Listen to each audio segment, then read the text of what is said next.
Hey, hello, and hi, Katia here. Thank you for tuning in. I hope you and yours are doing fantastic. So, today I want to talk about offerings in a heathen context and specifically what to offer in heathen praxis as a vegan. I am a multi-traditionalist personally, but I want to focus on heathenry here as there are probably the most misconceptions about Norse polytheism in relation to being vegan out of any of the traditions that I practice. And just so we're clear on our terms here, the Vegan Society's definition of what veganism means is a philosophy and way of living which seeks to exclude, as far as is possible and practicable, all forms of exploitation of and cruelty to animals for food, clothing, or any other purpose, and by extension promotes the development and use of animal-free alternatives for the benefit of animals, humans, and the environment. In dietary terms, it denotes the practice of dispensing with all products derived wholly or partly from animals. And just to preemptively address some takes I'm expecting in the comments, as these takes happen almost anytime the subject of veganism is discussed. Yes, I'm aware humans have canines, but so do many folivores and frugivores, and often their canines are much sharper than humans, so that's not the take you think it is.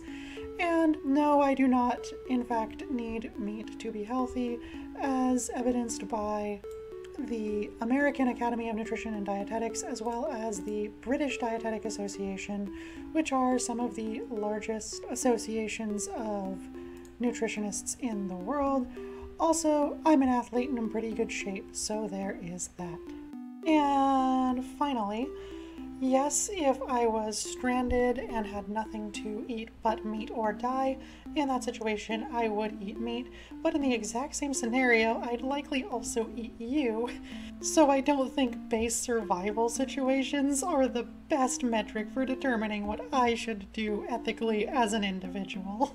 Now to the crux of the video, yes, it is true that there is historical precedent for animal sacrifice in Norse polytheism, but as my friend Ocean Keltoy pointed out in one of his recent videos, that was a society much more directly tied towards the farming of animals than we are today, and so especially given the current discussion about factory farming, that's not a necessity in the current time period.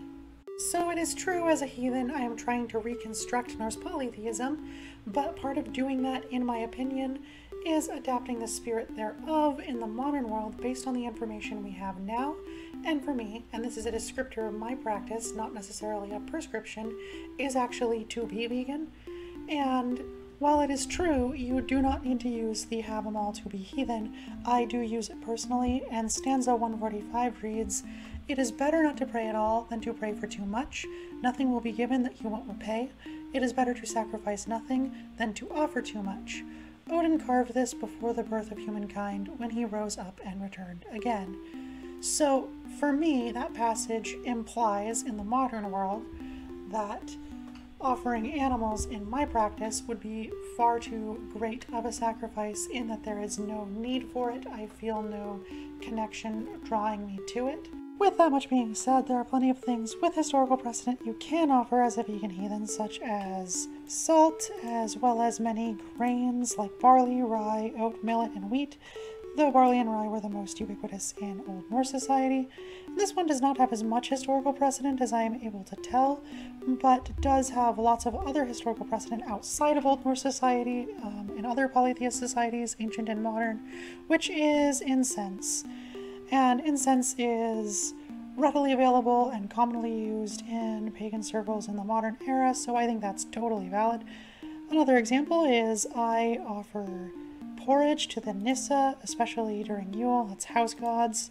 But the point I want to drive home the most through all of this is that in polytheism there is no coercion. If you are being forced to engage in an offering or ritual that does not resonate with your life or your principles, you or that group is not doing polytheism correctly. And that's not something I say lightly, it's not something I hardly ever say, but if your consent of engagement is being violated in terms of how you are participating in ritual, that is not okay. An example of this is another thing that is commonly offered in heathenry is alcoholic beverages. That's something that I do myself, but there are plenty of heathens that cannot engage in rituals that contain alcohol. Sober heathenry is entirely valid, and I recommend checking out Wolf and Ocean's Omnipotent Beard episode for more information on that. But the point is that the way you engage in spiritual praxis should be done in accordance with what resonates with your life and your principles. Never something that goes against your principles, because that would contradict spirituality in general. And while it is true I do promote veganism and animal rights, I am saying don't, as in do not force people in heathenry to sacrifice animals. So if you try to center the conversation around me being pushy, just because I'm expecting someone to say that because the word vegan was brought up, you're being disingenuous. Also, I'll know you didn't watch the whole video. The point is, people should be able to practice their religions in ways that are most comfortable based on their own life and their own principles. How you engage with the gods, your ancestors, spirituality in general, needs to be done in a way that you are comfortable with, that resonates with your essence, with your ideals, and your values. Otherwise, there is something missing from the puzzle. So I am not forcing anyone to engage in practice the way that I do, but I am saying that vegan heathenry is perfectly valid and should be respected just as much as any other form of heathenry. And with that, remember, as always, knock 'em out.